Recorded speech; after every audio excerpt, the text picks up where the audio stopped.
दोस्तों, अगर माँ की दुआओं से मोहब्बत है तो चैनल सब्सक्राइब कर दी। उन्होंने मेरी बेटी को मेरे पास छोड़ दिया और मैं भी अधर उधर भागूंगा और उसके सारे काम करूंगा और इसके सारे काम करूंगा। मैं उसे अपने साथ सोने देता मुलकर मुझे इजाजत दे दी थी।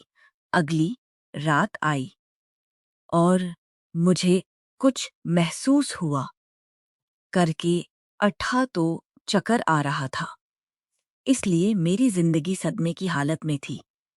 वो मुझे बार बार कहती रही कि मेरा सारा घर तुम्हारे हाथ में है। मैं आप पर इतना भरोसा कर सकता हूँ जितना मैं कर सकता हूँ। मुझे घर के किसी बंदे पर भरोसा नहीं है। मैं प्यार से मुझे करण कहूंगी। वो कहती थी कि मेरी उम्र 25 साल थी, लेकिन मैं 10 साल की उम्र से मुल्कान के घर काम कर रही थी। इसीलिए वो मुझ पर जितना भरोसा करती थी किसी और पर नहीं करती थी। इसलिए वो मुझे सब कुछ बता रही थी। ये देखकर वो मुझे सब कुछ बता रही थी और कहने लगी कि मैं तुम्हें घर छोड़कर जा रही हूँ और खुश आमदीद और खुश आमदसी और खुश आमदीद। मैं उसका भी ख्याल रखूंगा। लेकिन उसके बाद मुल्कानी ने मुझे जो बात बताई, मैं दंग रह गया। वो मुझसे कैसे बात कर सकती थी? तुम रात को मेरी हुना के साथ सो गई थी। तुम इस के कमरे में रहोगी। ये सुनकर मेरी आंखें हैरत से फैल गईं। मैं अपने कमरे में सो सकता था। आपको उसके बारे में सोचना चाहिए और बात करनी चाहिए। ये बिल्कुल मुनस्फाना है। ये एक माकूल बात थी, लेकिन मैंने उसकी कोई बात नहीं सुनी। मैंने उससे सिर्फ इतना कहा कि तुम कमरे बाद नहीं रहोगे और वहीं सो गए। ये किसी तरह भी मुनासिब नहीं लगा, लेकिन मैं ऐसा नहीं कर सकता था। लेकिन फंसे नहीं आगाह कर लिया था, लेकिन मैंने दिल में इरादा कर लिया था कि मैं हुना के घर जाऊंगा, न कि अपनी जायदाद दाद की वजह से वो बेवा थी। मालिक के पास काफी जमीन थी जहां से पैसे लेकर उन्होंने सिर्फ एक बेटी को अच्छी तरह से इकट्ठा किया था और वो घर चला कर लाया था। जब मैं मालिक के घर काम करने आया था, मैं मालिक ने हयात के साथ अपने बच्चे की तरह सलूक किया था। तो बच्चे की तरह सलूक किया था। ये मोहब्बत की शादी थी। हम दोनों एक साथ बहुत खुश थे। वो कहने लगी, तुम कहाँ जाओगे? तुम बस मुझे छोड़ दो। में कहने लगा, नहीं, मुझे शहर से बहुत प्यार है और मैं सारी जिंदगी अपने शहर के नाम पर गुजारूंगा है और मैं सारी जिंदगी अपने शहर के नाम पर गुजारूंगा। लेकिन मालिक ने हर एक के कारोबार की निगरानी भी मेरे सुपर्द कर दी थी और मैंने हर एक का हिसाब किताब नहीं दिया था। मालकान को बल भेज दिया। इसीलिए मालिक ने कहा वो भी काम पर जाना चाहती है। मैंने लेकिन एक सांस लिया, लेकिन मालिक और नौकर के दरमियान एहतराम हमेशा बरकरार रखूंगा। मैं सोच रहा था कि जब से मालकन चली गई हैं, इसलिए मुझे भी कुछ दिन घर में मालिक तर्ज जिंदगी का तजर्बा करना चाहिए। मैंने एक गहरा सांस लिया और अपनी दोनों टांगें अपने सामने शीशे की सेंट्रल टेबल पर रख दी। रिमोट हाथ में रखा और एलईडी पंखा चैनल बदलने लगा। मैं अभी तक सोच रहा था कि कौन सा चैनल देखूं। मुझे इस माहौल की आदत भी नहीं हुई थी। जब कमरे का दरवाजा खुला और हुना ने लॉक कर दिया, मुझे बैठा देखकर माथे पर बालों में कंघी करते हुए बोली, कर्मे के बच्चों, मम्मी के आते ही मैं तुम्हारी शिकायत करूंगी। मैंने कहा, छोटी बीबी, खुदा के लिए, हे आपको मालकिन से मेरी शिकायत करनी है। उसका मतलब ये है कि जब तक वो घर पर नहीं होंगी, मैं आप सबको लॉड करती रहूंगी। मैं आप सबको लॉड करती रहूंगी।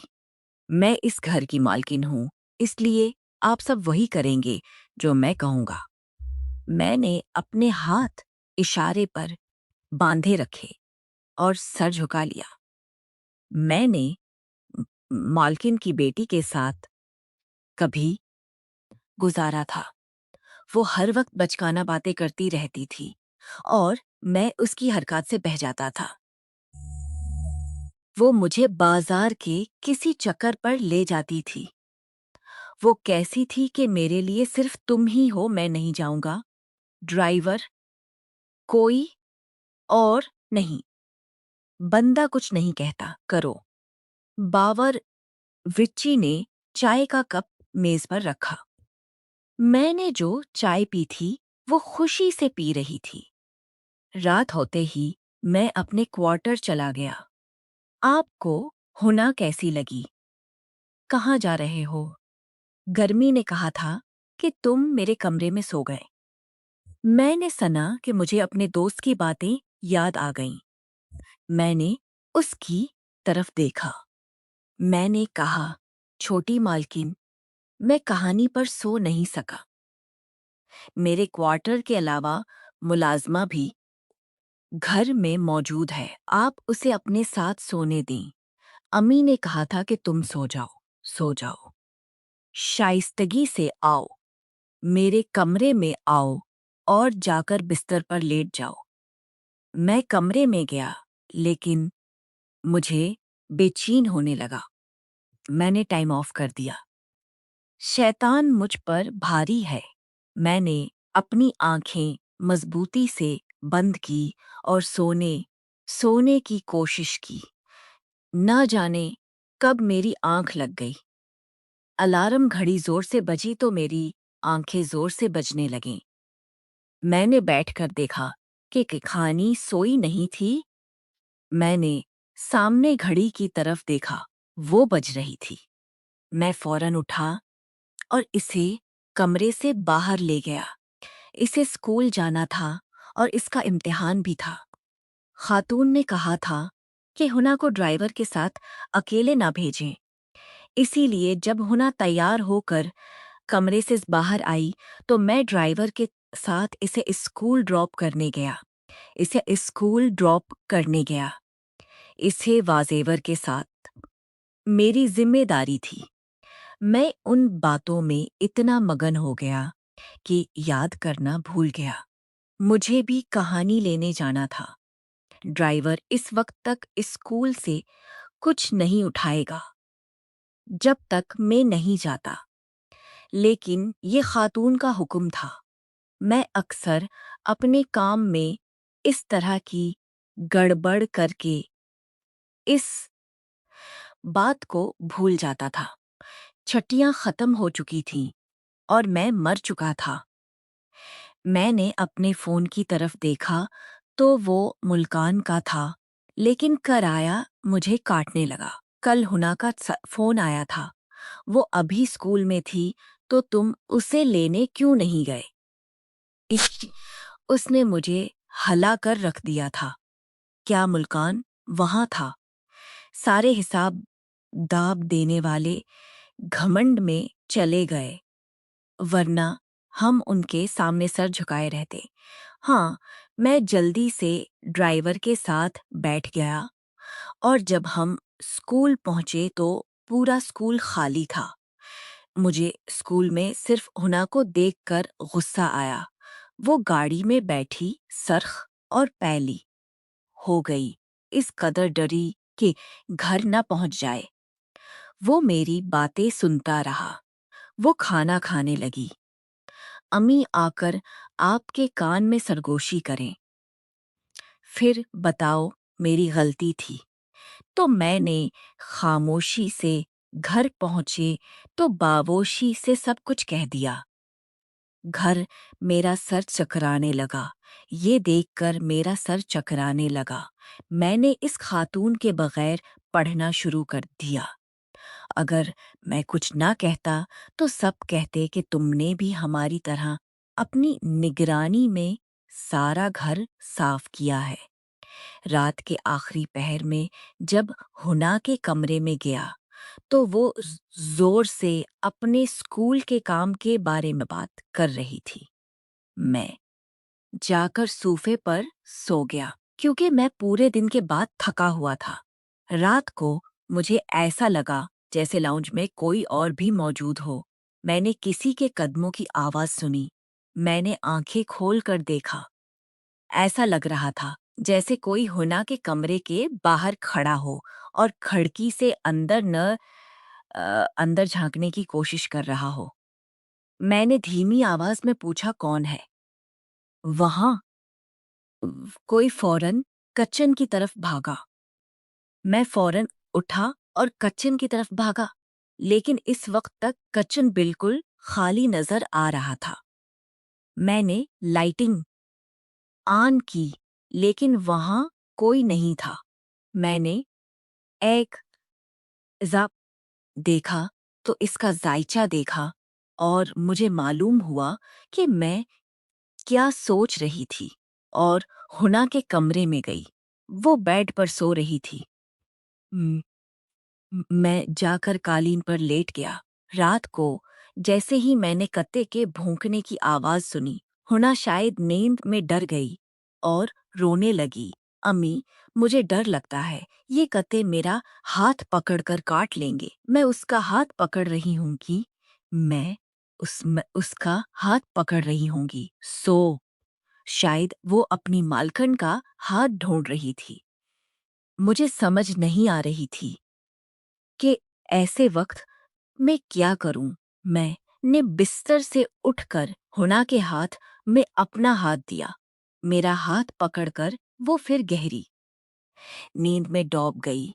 मैं डर के मारे वहीं खड़ा रहा और इंतजार करता रहा कि कब वो गहरी नींद में आएगी और मैं अपना हाथ उसके पास से चूसूंगा। फिर मैंने अपना हाथ उसके से चूस लिया। मैंने धीरे से उसका हाथ चूस लिया और वो गहरी नींद में जाकर देखा और वो गहरी नींद में जाकर देखा। दोबारा कालीन पर लेट गया। उसके बाद मैंने सोनी को मसलसल हुना के कमरे में बनाया। फिर मैंने असे खाना शुरू किया। आप भी असे असा पी लें, आपको बहुत सुकून की नींद आएगी। और मैं वाकई गहरी नींद में सो गया। फिर जब ने असे देखा तो मेरी आंखें बैठी थीं। वो खाली थी। सबका वक्त हो गया था और सब वहां मौजूद थे। उसने उतवार का दिन नहीं जागा। मैं कमरे से बाहर आया तो हुना भी वहां नहीं थी। मैंने उसे पूरे घर में ढूंढा, लेकिन वो नहीं मिली। मेरे दिल ने एक धड़कन छोड़ दी। मैंने शोर करके तमाम पड़ोसियों को जगाया और सब ढूंढने सब उसे ढूंढने लगे, लेकिन वो पूरे घर में मौजूद नहीं थी। मेरी हालत ऐसी थी कि उसे काट दो तो खून नहीं निकलेगा। मेरी जल्द पैली पड़ गई थी। मलकान ने मुझे मेरे भरोसे पर छोड़ दिया था। इस रात में कैसे सो गया? फिर मैं सोचने लगा कि कुछ दिन पहले मैंने हुना के कमरा बाहर एक आदमी को देखा था।